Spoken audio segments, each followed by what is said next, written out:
You'll never know ketika kamu harus berhadapan dengan orang NPD yang setiap hari, apalagi kalau kamu tidur barengan sama dia, kamu harus ngadepin dia terus gitu. Dia malah baik depan orang lain, tapi di depan kita malah kayak terus pas saat ditanya, kenapa kok bisa kalau depan customer kok bisa baik sih, bisa bisa nahan diri, kontrol, tapi kenapa dia, ya bisa kamu ngertiin aku, dia bilang, kamu kan pasti bisa lebih mengertiin aku dibanding mereka.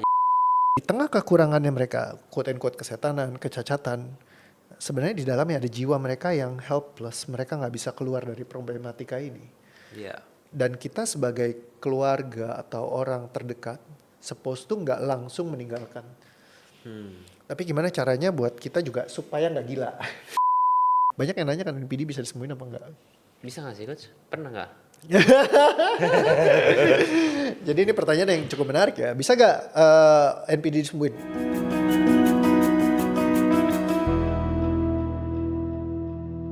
Halo semuanya, welcome back. Welcome back. Hari ini kita akan ngebahas lagi tema yang lain. Kemarin kita udah bahas tentang suka sesama jenis dan lain-lainnya. Tapi sekarang kita mungkin akan bahas tema yang berbeda yang cukup hot juga, yang kemarin lagi trending banget di TikToknya aku gitu. What is that? What is that? Jadi kita akan menjawab pertanyaan-pertanyaan tentang NPD. NPD. Ya, Yes. Narcissistic Personality Disorder. Ya, mungkin ini lebih ke arah kayak ngobrolin hal-hal yang kayak ngedeketin ke sana. Mungkin gak yang specifically sampai disorder banget gitu ya. Tapi bahasa NPD gimana dong? Harus bahas tentang disorder ya. Ya, jadi kalau sampai dikatakan disorder itu, kalau misalkan ngikutin dari DSM-5 dia ada 9 kriteria.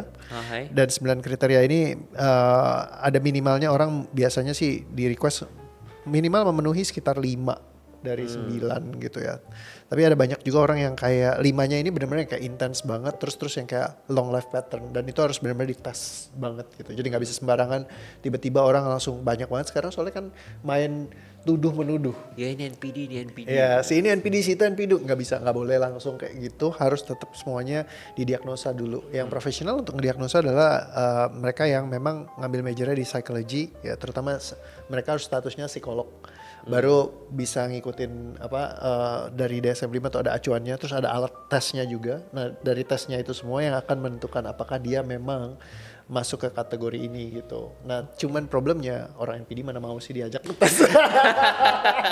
Suruh datang ke ini, lu kira gue gila gitu kan, pasti mereka akan banyak yang kayak gitu. Jadi ya ini menjadi satu tema yang besar karena akhirnya jadi sesuatu yang saat mereka nggak tahu, nggak bisa ditreat, akhirnya nggak diproses dari semenjak awal juga. Ya itulah yang bikin jadi panjang ya. Itu sedih karena orang-orang di sekeliling pasti banyak yang menderita nih kalau misalkan ketemu sama keluarga atau pasangan yang punya kasus kayak gini. Yes, dan aku lihat nih coach di TikTokmu itu yang banyak kan curhat ya tentang, aduh ya ini ku NPD, anakku NPD, suamiku siapa NPD, ayah aku NPD. Tapi aku lihat di most of it yang banyak didominasi dengan orang-orang yang kayak, iya nih suamiku NPD, istriku NPD, siapapun NPD lah pokoknya. Yang menarik dibahas, kalau memang benar mereka NPD, gimana sih cara mengatasi lelahnya kita berhubungan menghadapi orang-orang NPD itu yang which is tanda kutip memang udah nggak bisa kita hindari lagi, memang mereka adalah part of our life, mereka adalah bagian dari hidup kita yang ya nggak bisa kita hindari. Gimana coach menghadapi lelahnya menghadapi Lelahnya menghadapi orang NPD. iya, mengatasi lelahnya kita. Memang menantang ya kalau misalkan punya keadaan kayak gitu, dan memang itu nggak mudah, akan sangat capek dan gak bakalan bisa terbayangkan. You'll never know ketika kamu harus berhadapan dengan orang NPD yang setiap hari, apalagi kalau kamu tidur barengan sama dia, kamu harus ngadepin dia terus gitu.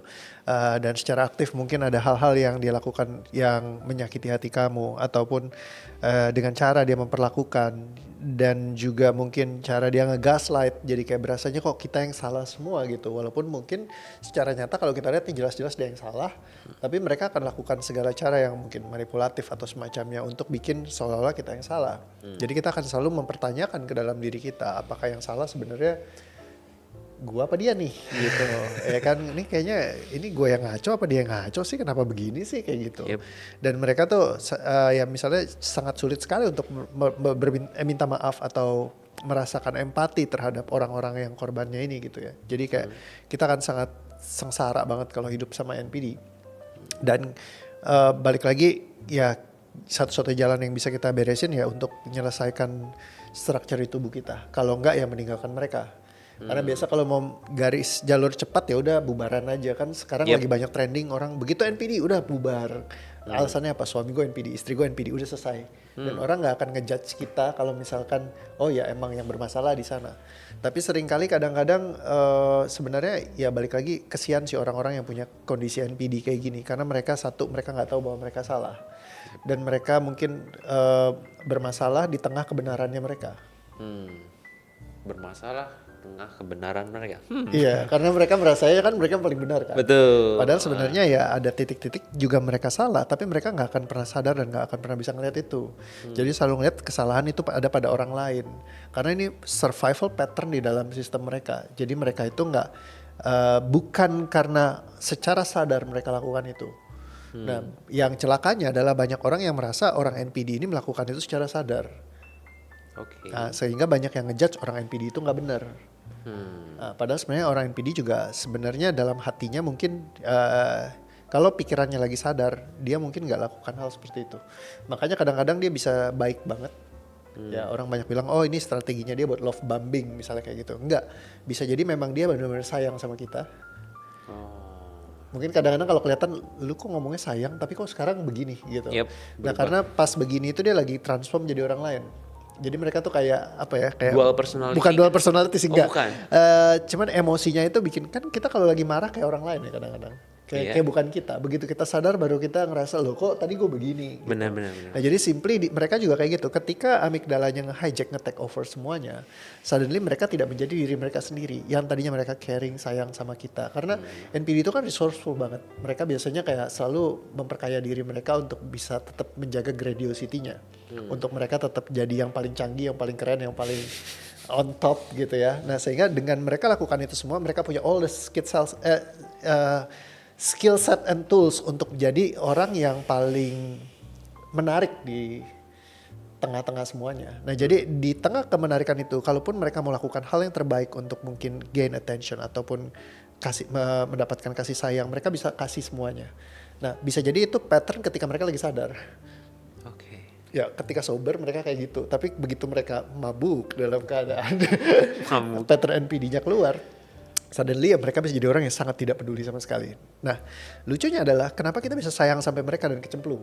Ah iya juga ya. Kenapa ya? Ya kan artinya kan ada momen-momen di saat mereka kelihatannya baik dan mereka memang jangan-jangan itu sebenarnya momen orang tuh biasa bilang itu manipulatif, itu adalah langkah mereka yang dilakukan memang untuk memanipulasi kita. Tapi bagaimana kalau kita mulai mikir di sudut yang berbeda? Bagaimana kalau itu justru mereka saat jadi mereka sendiri? Ya. Jadi saat pattern NPD-nya masuk, pattern NPD-nya ini yang membayang-bayangi mereka sehingga mereka jadi kayak tersembunyi, sehingga yang muncul ada di permukaan adalah yang bermasalahnya. Sedangkan orang selalu menyangka bahwa yang bermasalahnya adalah sebenarnya diri mereka. Jadi kayak aslinya keluar, aslinya adalah bajingan misalnya. Ya kayak kemarin ada salah satu klien yang bilang gitu, wah coach dia belum tahu aja aslinya saya kalau saya keluar. Saya bilang itu bukan aslinya kamu. Aslinya kamu nih yang ini, kamu yang baik. Kamunya yang penyayang, kamu yang care sama orang, aslinya kamu tuh ini. Itu bukan aslinya kamu. Kenapa? Once dirilis, suddenly dia jadi orang yang baik dan penyayang. Artinya bukan aslinya dong. Benar. Oh iya. Orang yang pemarah, yang dia out of control, tiba-tiba dia marah segala macam meledak-ledak, yang orang bilang karakternya begitu. Ya bullshit dengan karakter, kita telusurin, kita pecahin traumanya. Begitu traumanya selesai, suddenly dia karakternya berubah. Yang tadinya bajingan sering marah-marah, tiba-tiba kok bisa jadi santai aja, jadi relax. You know the pattern ketika, mungkin kalau kamu nonton case-nya Andrew yang dia alergi sama orang goblok, awalnya dia akan sangat meledak-ledak, tapi begitu sekarang mungkin, ya gak tahu sih masih meledak gak bro? Lebih terkontrol lebih kayak otaknya ada marah cuman kayak nggak langsung kayak bom yang meledak gitu. Mungkin Iya, kayak kayak- petasan lempar lah kayak gitu kayak ya tapi ya udah gitu kayak lebih nggak parah gitu loh. Ya kayak santai gitu kan, jadi nggak yang sesuatu yang neurosis. Benar, Jadi nggak kayak- semua yang neuroticism ini ada sesuatu yang di physiological level bergeraknya. Sehingga sesuatu yang di physiological level itu bisa kamu beresin. Nah, jadi ketika diberesin, dia akan bantu kamu untuk lebih ease, untuk kembali lagi ke diri kamu yang sejatinya. Sejatinya orang lahir mungkin anak kecil nggak langsung tiba-tiba jadi NPD. Iya. Benar. ya kan? Yang ada sih yang by NPD sih. Iya, tahu ya nggak kayak gitu langsung tiba-tiba dia nggak bisa salah pas segala macam kan. Kecuali ada pattern tertentu yang secara nurture mempengaruhi mereka kayak gitu. Jadi ya along the way mereka ngalamin kayak gini. Ada yang bilang genetik, ya udah kalau itu genetik kita beresin aja sehingga genetically hanya jadi genetika potensi. Kita beresin sehingga semua yang kayak problematika nurture-nya dia yang nggak sengaja kekunci di dalam sistem, which is di fisiologis, ya kita beresin sehingga dia bisa benar-benar kayak natural lagi. Ketika natural lagi mungkin dia bisa jadi dirinya sendiri yang sebenarnya mungkin dia nggak harus dalam keadaan fight, freeze terus menerus kayak gitu. Dia bisa jadi orang yang sangat polite banget sama orang lain karena itu dia lagi jadi dirinya sendiri. Tapi sama orang terdekatnya nanti dulu gitu. Ya kan biasanya kan mereka malah bisa jadi diri sendiri kan di depan orang-orang terdekatnya kan. Yep. Nah ketika dia nggak ada limitnya, nggak ada thresholdnya, udah langsung bablasin aja jadi diri gue sendiri, padahal sebenarnya bukan dirinya sendiri, jangan-jangan itu adalah dirinya yang lain. Dia ngebiarkan nge-unleash itu semua pattern traumatiknya buat keluar.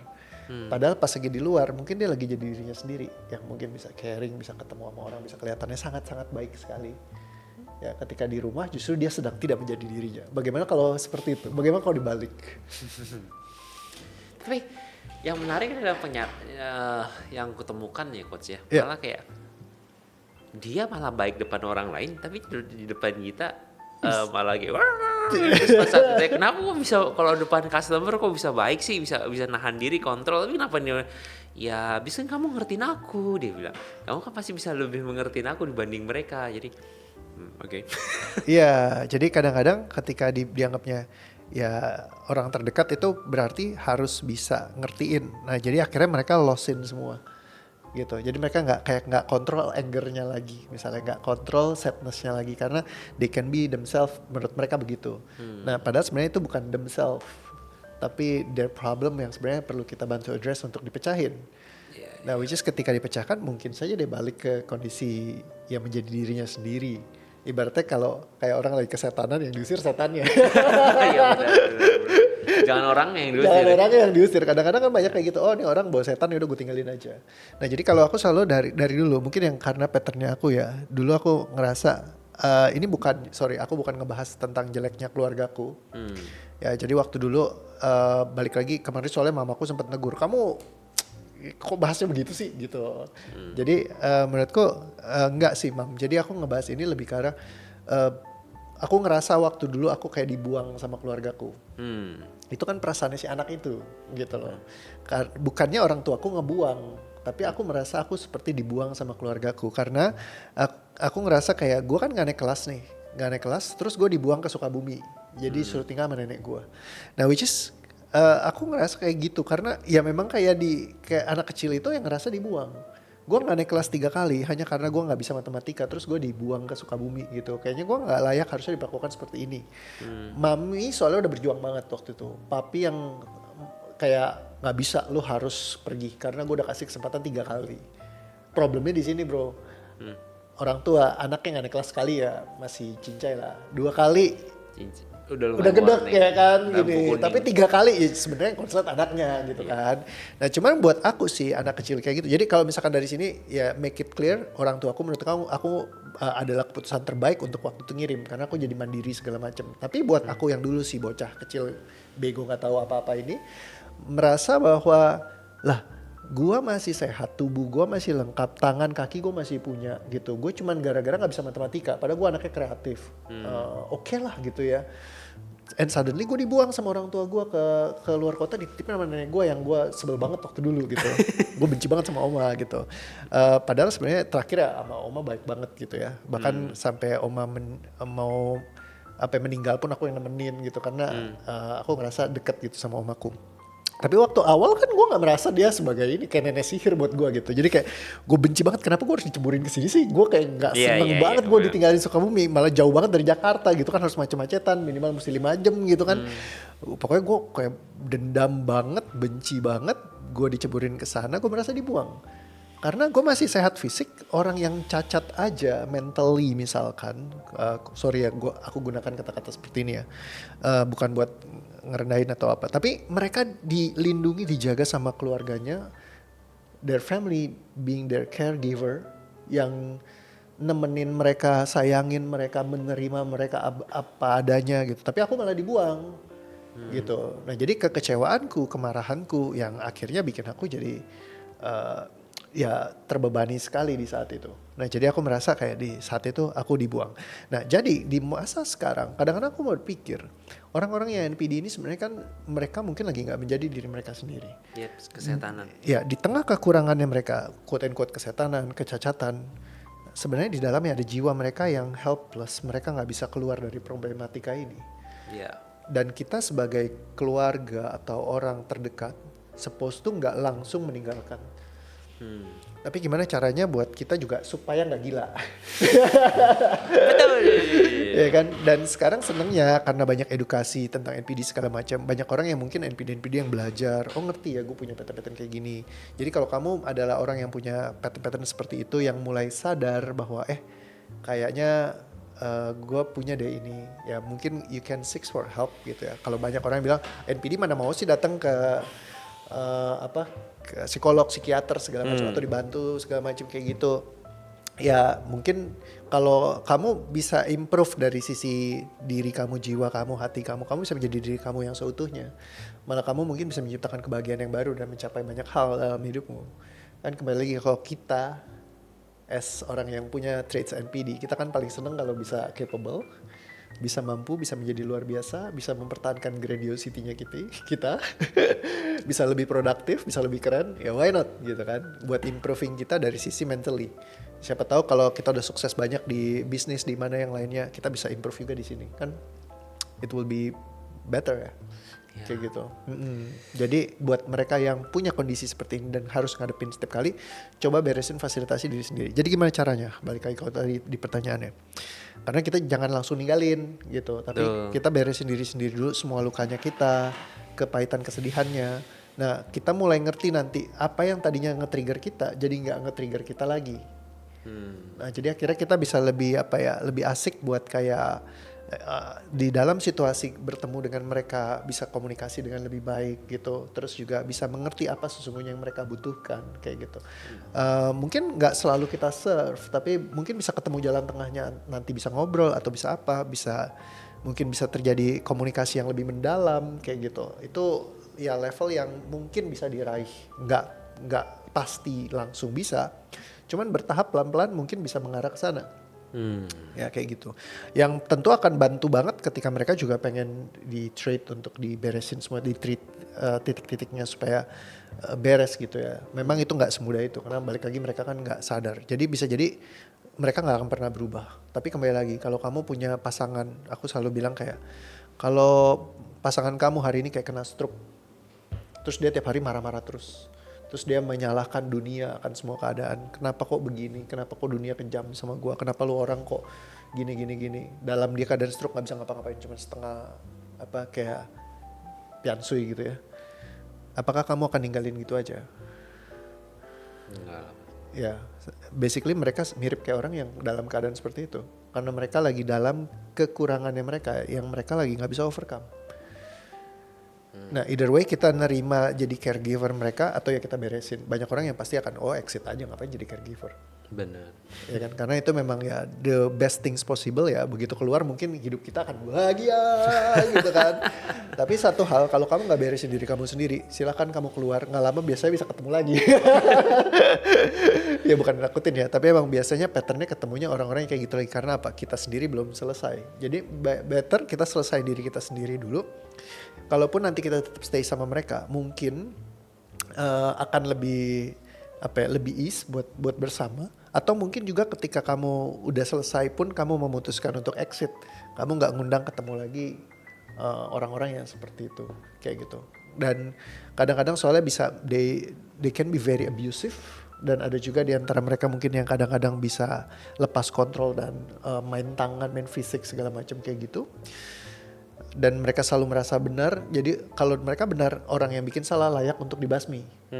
Nah itulah yang mereka makanya bisa meledak-ledak, bisa mukulin, bisa apa segala macam.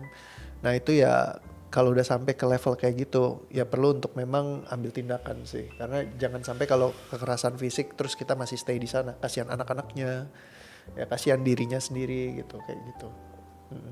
Jadi ya mungkin kalau emang exit ada jalan terbaik bisa jadi kayak gitu. Jadi kalau bisa diperbaiki. Kok nggak bisa? Kalau memang sudah terlalu intens dan dia juga nggak mau diperbaiki ya, kalau memang udah sulit ya mungkin kita memang salah jalannya aja milih ke sana gitu. Dan Iya, kalau iya. misalkan tapi kalau misalkan kamu lagi sekarang nonton ini terus kamu lagi banyak traumanya, semuanya jadi kerasa salah jalan. Ya kan? Iya, Dan iya. jalan terbaik adalah exit gitu. Tapi coba beresin dulu, nanti kamu akan benar-benar ngeliat, oh ya memang ini jalannya mungkin exit atau jalannya enggak gitu. Tapi beresin diri kamu sendiri dulu kayak gitu. Karena bisa jadi itu bukan jalan terbaik juga. Yes. Kecuali memang di satu sisi emang dari awal dia dipaksa nikah. Oh iya, Yang dia juga nggak tahu karakter kayak apa, ternyata wih dapat Iya. jackpot durian. betul, bisa dipaksa nikah atau nikah cepat. Ya. Ya, so dinamika nikah cepat ini mesti hati-hati juga. Kan selalu yang kayak Coach K, Coach Lex bilang lebih baik menunda daripada menjanda. Iya, iya. Ya kan nikah cepat emang nikmat, tapi kadang-kadang kayak kemarin yang kasus KDRT itu yang dipukulin sampai suaminya semangat banget tuh sampai loncat mukulnya kayak jeder gitu, gila kayak di film-film, sorry ya bangsat-bangsat kayak gitu kayak nggak layak hidup gitu. Dan itu bisa tampil di orang yang sangat-sangat kelihatannya rapi, sopan, baik, ganteng, polite. Tapi mereka bisa menyimpan rage yang kita nggak pernah tahu. Kayak gitu. Nah itu jadi kamu harus hati-hati banget. Makanya kalau nikah itu jangan langsung buru-buru. Kasih spare waktu dulu. Ya, jadi kayak orang banyak yang bilang nikah cepat aja karena nikah itu adalah ibadah. Bener, nikah itu ibadah. Tapi kamu justru karena ibadah jangan ibadah sembarangan. Iya. Kamu justru harus serius gitu loh. Kamu harus benar-benar pertimbangan, kamu harus ngecek baik-baik. Kalau dibilang oh nikah supaya nggak jinah, ini juga kamu harus hati-hati. Kenapa? Kalau misalkan dia bilang udah kita nikah aja supaya kita nggak berjinah, artinya dia punya niat berjinah. Hari ini dia nikah sama kamu, tapi kalau niat jinahnya di dalam sistem belum dilepas, Ntar dia jina mah. besok dia bisa nikah sama kamu dan jinah sama orang lain. Jadi kalau orang yang pakai alasan nikah supaya nggak jinah, kamu itu red flag banget sih yang harus kamu cek. I see. Kayak gitu, karena artinya dia punya pattern loh. Gue bisa jinah loh sama lo. Artinya kan dia bisa nge-bypass aturan-aturan tuh. Iya. Iya kan, misalkan rulesnya Tuhan dia bypass dengan cara yaudah gue nikahin lu supaya apa, gue bisa bypass aturannya Tuhan. Ya kan, jadi gue bisa nikahnya nih sama lu oke gitu. Nikahnya supaya nggak jinah. Jangan nikah cuman gara-gara nggak mau jinah. Nikah itu buat bangun keluarga, karena buat orangnya. karena lu seneng, karena lu masa depan pengen. Make sense gak sih? Coba dipikirin baik-baik deh. Kalau misalkan mereka sampai ngomong gue nikah supaya nggak zina, artinya lu mesti mempertanyakan itu. Jangan-jangan cuman gara-gara supaya nggak zina zina doang. aja. Nanti begitu nikah sama lu nggak tahu. Makanya banyak orang yang kena kayak gitu tuh. Dia bilang nikah supaya nggak zina, ujungnya malah dizinahin. Benar-benar. Ya kan sama dia nggak zina, tapi dia zina sama yang lain. Sama yang lain. Karena apa? Ada patternnya sendiri yang neurosis di dalam sistem dia. Kalau misalkan sampai dia bilang kita nggak nikah jangan sampai nggak zina, mungkin yang mesti diberesin pattern zinahnya dulu. Baru dia menikah memutuskan. Jadi benar-benar nikahnya bukan gara-gara cuman dorongan hasrat nafsu biar nggak dipenuhi, biar menuhinnya bisa secara legal atau semacamnya, enggak. Ya, karena ujungnya kalau ninggalin itu ya jadi kita berdosa juga sama Tuhan. Misalnya udah dimeritin terus udah, apalagi banyak yang udah punya anak terus ditinggalin gitu aja, atau suaminya nggak nafkahin istrinya segala macam, banyak sekali kan di luar sana yang kayak begitu. Karena apa ya, semuanya pengen buru-buru cepet-cepet segala macam, apalagi FOMO ngelihat seumuranku udah pada merit semua, aku ketinggalan sendirian. Pusing kayak gitu. Nah, dan kita nggak tahu nanti ketemunya yang model-model kayak gitu tuh, yang pattern tiba-tiba NPD-nya baru kelihatan, narsisistiknya segala macam. Pas lagi awal kan kayak bonanza ya, lagi diskon, semuanya love bombing. Benar. Kasih yang terbaik apa segala macam kayak gitu. Nah, begitu udah selesai baru pusing. Wah, anjir ketemunya kayak begini gitu. Dan sangat sulit buat nyembuhin mereka karena kalau NPD kan baik lagi nggak mau merasa salah, nggak tahu mereka salah kayak gitu. Iya. Dan kalau ketemu di klien-klien yang banyak yang nanya kan NPD bisa disembuhin apa enggak? Bisa gak sih coach? Pernah gak? Jadi ini pertanyaan yang cukup menarik ya. Bisa gak NPD disembuhin? Nggak bisa jawabannya. Kalau ngikutin pakai semua sistem literasi literatur yang selama ini ada, tidak akan pernah bisa NPD disembuhkan.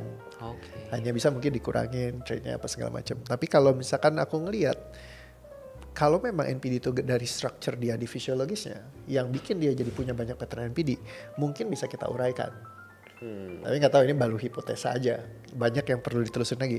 Ada beberapa kasus di lapangan ketika saya ketemu sama case-case NPD, justru mereka datangnya itu bukan karena kasus NPD-nya soalnya. Balik lagi kan, NPD nggak mungkin datang secara ucuk-ucuk, coach saya punya NPD mau sembuh dong. Iya. Nggak mungkin, bullshit kalau gue ngomong kayak gitu. Tapi banyak dari mereka yang datang ya di kasus yang lain. Oh, saya kena asam lambung, GERD psikosomatik, aku pengen banget sembuh, pengen bisa aktivitas lagi, pengen kerja lagi kayak dulu, karena dulu gue bisa begini. Nah, jadi NPD itu biasa kalau udah kebentur. Sakit buat dia ya, bukan buat orang lain ya. Betul. Ya misalnya kena psikosomatik dianya, ya kan, tiba-tiba GERD, asam lambung tuh paling banyak tuh kena di NPD. Ya karena NPD kan pengen sukses banget. Ketika pengen banget sukses, tiba-tiba ada benturan tertentu, dia atau misalkan lagi mikirin skenario terburuk nih, ya kan? Karena kan dia harus mikirin terus nih supaya pas survival dia kan jalan terus. Bener. Gue harus overthinking buat mikirin semuanya. Gue mesti make the ends meet. Gue harus kayak create semuanya lebih gede lagi. Kalau bisa Elon Musk gue kalahin gitu. Supaya bener-bener gue bisa nguasain dunia. Semua orang akan memuja gue. Ya kan? Nah jadi semua kebutuhan itu yang akan bikin otaknya mikir terus 24 jam. Dan itu akan create stress. Stress create hormon kortisol. Kortisol akan sifatnya asam. Asam akan create psikosomatik. Jadi ketika tubuhnya asam, psikosomatik. Saat psikosomatik dia kena asam lambung. Asam lambung mereka pengen sembuh. Gua nggak bisa nih kayak gini terus. Gue pengen sehat, ya kan? Karena harus sempurna hidupnya.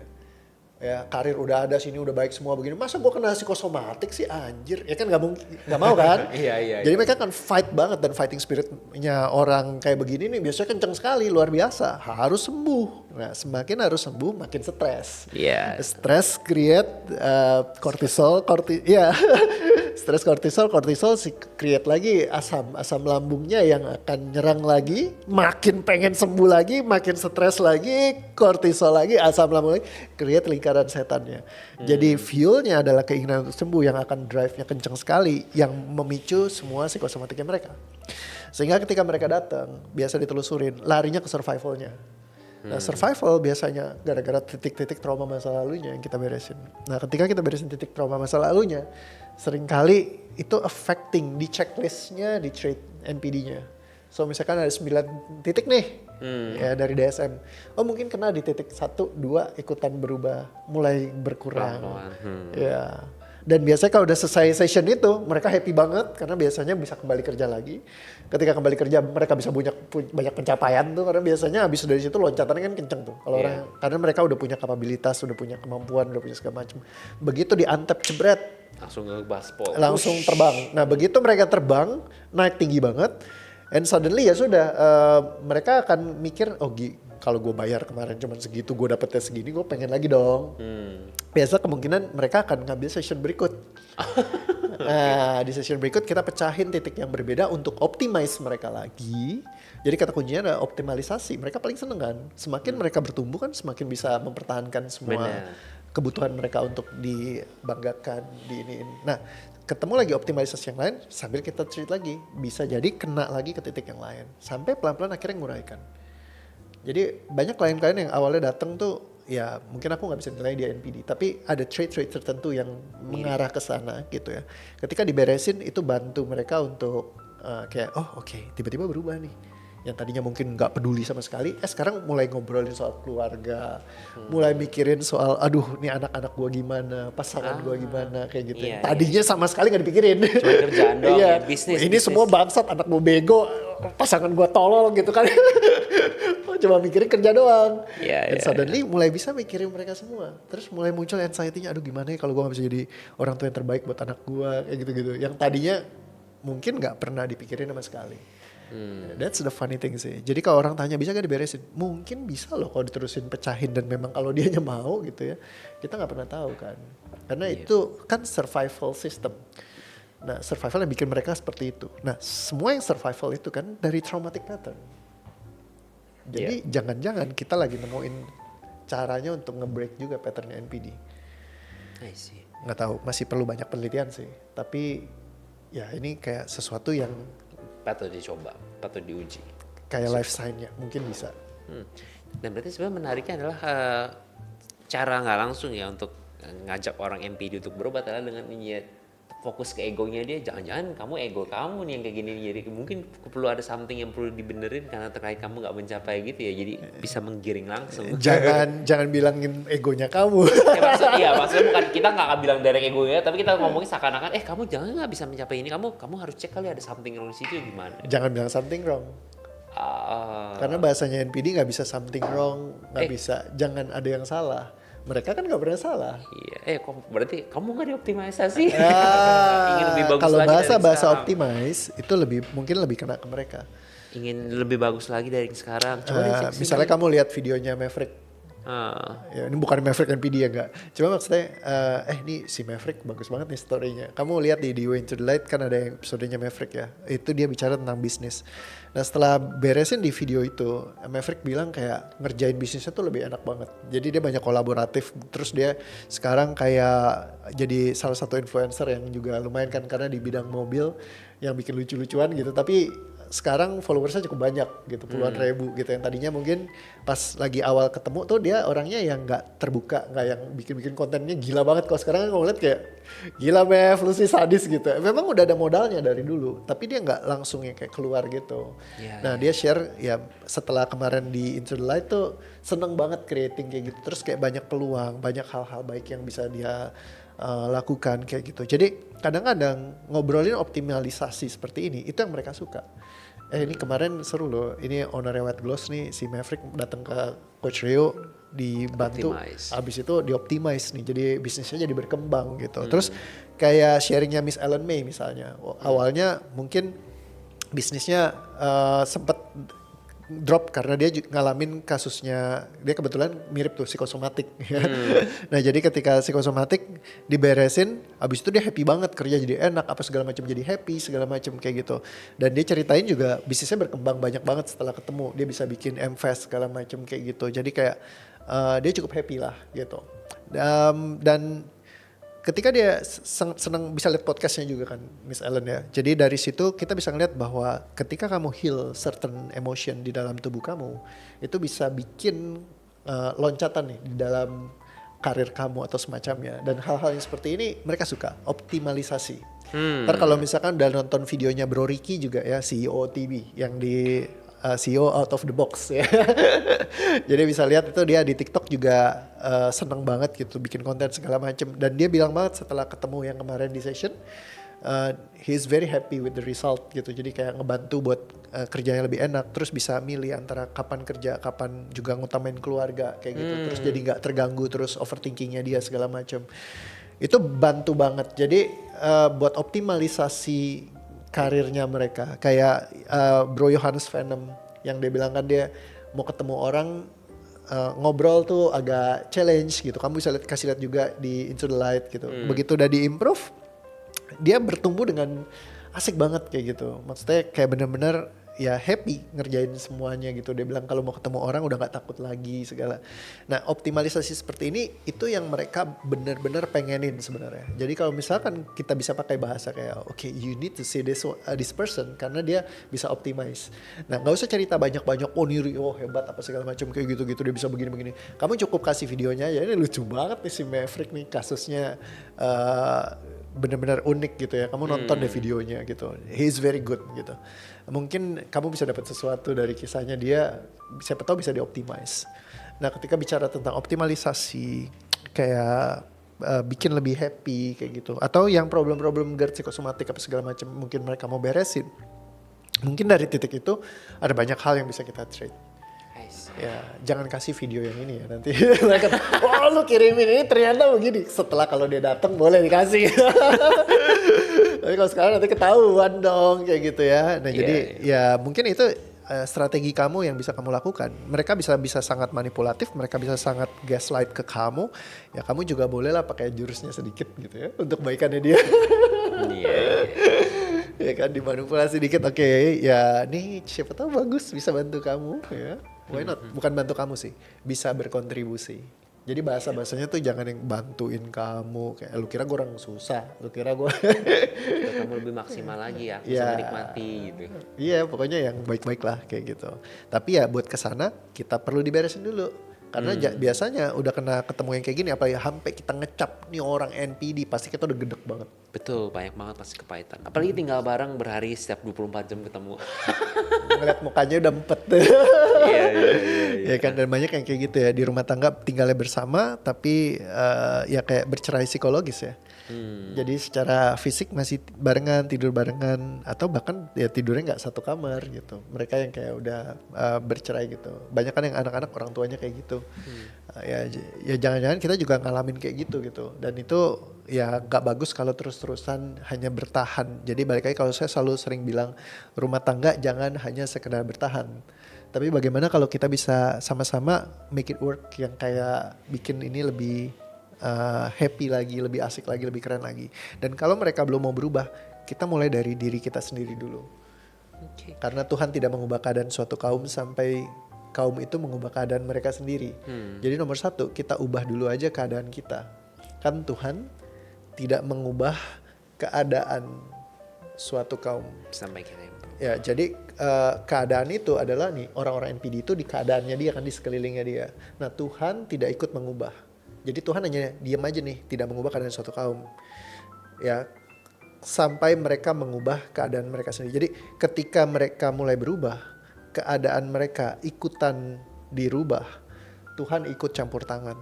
Nah, jadi buat Tuhan campur tangan, kamu gerak dulu aja sendiri dulu, beresin diri kamu sendiri dulu, rapiin dulu. Mungkin dari kamu berubah, keadaan kamu akan ikut berubah karena Tuhan akan campur tangan buat bantu kamu. Semua keadaannya bisa ikutan berubah dan kamu semua start dari kamu dulu berubah. Kepada mereka yang meminta, menerima, mengetuk, baginya pintu dibukakan, mencari, mendapat. Semuanya kita harus mulai duluan. Kita nyari. Kalau nggak nyari ya nggak dapet. Kita ngetuk. Kalau nggak ngetuk nggak dibukain pintu. Ya kan, kita minta gak? Kalau nggak minta ya kita nggak nerima. Jadi ya lakukan aja, meminta, menerima, mengetuk, pintunya dibukakan. Ya minta. Siapa tahu. Ya cari, ya kan, ketuk. Siapa tahu Tuhan bukain pintu buat kamu. Ya mulai aja dari diri kamu sendiri dulu. Jadi gak usah nungguin yang lain. Kayak gitu. Karena kalau nungguin mereka berubah, ingat. Berdoa aja deh. Butuh mega trust atau enggak? Anjir. Serem banget. Ya butuh ada, mungkin kayak planet itu mesti sejajar dulu. Gitu ya, Baru mereka berubah. Iya. Ya kan, di satu garis lurus. Wah. Kayak gitu. Terus mesti ada eclipse. Jadi kombinasi yang sempurna. Bulan di tempat yang tepat, seluruh planet berjajar. Terus ada gerhana matahari. Baru mereka bisa berubah. Baru mereka berubah, mungkin kayak gitu ya. Ibaratnya like it's like catching lightning. Tapi menarik ini sih coach, kayak ada gak sih pola asuh tertentu ya dari orang tua, atau enggak ada gak sih kalau misalnya kita sebagai orang tua bisa harus menghindari pola asuh tertentu yang biar nanti anak kita gak menjadi NPD seperti itu? Well, naturally kayaknya agak sulit kalau kita berhati-hati dalam setiap pengasuhan kita. Karena akhirnya malah kita jadi bergerak di benar salah, terus kita jadi gak bijaksana akhirnya. Karena kita gak bisa kayak nentukan bahwa ini benar atau ini salah kayak gitu. Karena ya kita tiap hari handle cases kan, kita lihat bahkan yang hal terkecil aja bisa menjadi sebuah pola besar di masa depan gitu. Kalau kita nggak pecahin gitu.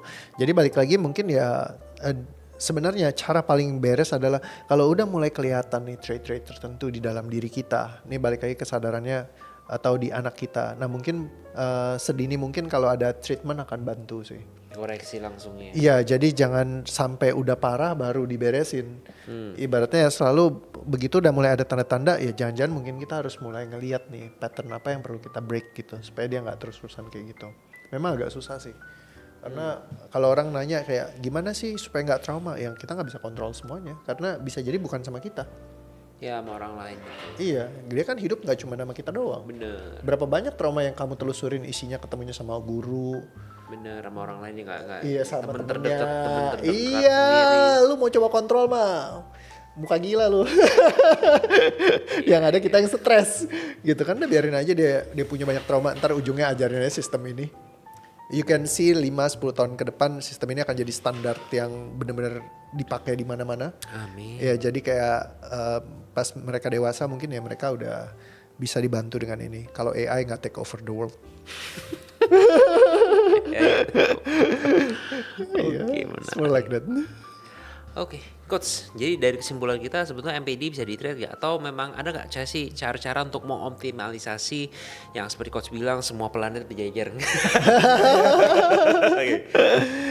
Ya, actually aku rasa sih ada banyak sekali pattern yang survival itu ya memang karena trauma kan. Bukan ada banyak sekali, hampir semuanya. Ya. Karena selalu setiap kali kita telusurin yang kita cari selalu ketemu di something. Betul. Ya kan. Nah, jadi kalau kita bicara di lapangan ya, kalau di teori semua bilang nggak bisa. Balik ke teorinya emang nggak ada. Jadi ya kita keluar sedikit dari teori. Kembali lagi yang lebih penting adalah menurutku empirisme, sesuatu bukti nyata di depan mata yang kamu bisa lihat. Makanya aku bikin Dio Into the Light adalah untuk nge-break semua teori-teori di masa lalu yang bilang ini sesuatu yang nggak bisa dilakukan.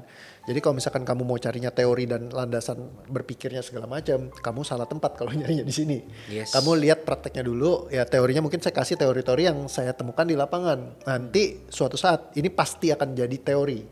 Cuman ini kan start sekarang mungkin teorinya belum selengkap itu, tapi pasti nanti kedepannya akan banyak penelitian yang akan ngarahnya ke sini karena bagaimanapun juga physiological system ini kan ketika di OE muncul mulai kita bisa lihat nih betapa itu transformasinya benar-benar signifikan banget di dalam hidupnya klien dan benar-benar bisa ngasih result yang permanen dan juga bisa punya konsistensinya, bisa terukur juga. Jadi memenuhi checklist yang dibutuhkan sesuatu untuk menjadi sebuah hal yang ilmiah. Hanya saja penelitiannya harus diperbanyak lagi gitu. Yang kekurangannya di sini mungkin ya belum terlalu banyak untuk kualitatif, waktunya juga aku nggak ada buat nelusurin semua satu-satu, bikin report apa segala macam, itu akan sangat melelahkan dan capek banget. Tapi aku pengen banget bisa nanti suatu saat ada yang kerjasama, ada yang neliti lebih lanjut, ada yang benar-benar kayak ngedalemin tentang ini dan ya ini jadi sesuatu yang benar-benar bisa berkontribusi ke depannya untuk perubahan, bikin dunia lebih baik. Itu tujuanku. Nah, jadi sebelum sampai di situ ya jadi early adapter lah. Cobain dulu aja, siapa tahu itu bisa ngebantu, nggak tahu juga. Ya kalau kamu nonton di sini dan kamu adalah salah satu yang ngerasa punya patternnya NPD, jangan sampai jadi NPD. Beresin aja dulu dari sekarang. Siapa tahu kamu bisa lebih happy, kamu juga nggak nyakitin orang di sekeliling kamu terus-terusan kayak gitu. Semoga kamu nonton ini pas lagi sadar, bukan pas lagi di take over sama patternnya kamu gitu ya. Nah jadi ya beresin aja karena akan lebih happy, lebih asik, lebih enak. Aku juga dulu banyak banget kan traits NPD-nya. Sampai sekarang pun mungkin masih ada dalam kadar tertentu. Kayak gitu, misalkan kayak grandiosity, berapa banyak aku ngomong DOE keren. Ya kalau orang bilang itu grandios ya bisa jadi, emang menurut gua keren gitu kan. Jadi dan ya memang banyak yang bilang dan ngevalidasi, ya udah aku makin harus mempertahankan ya kita misalnya kayak gitu.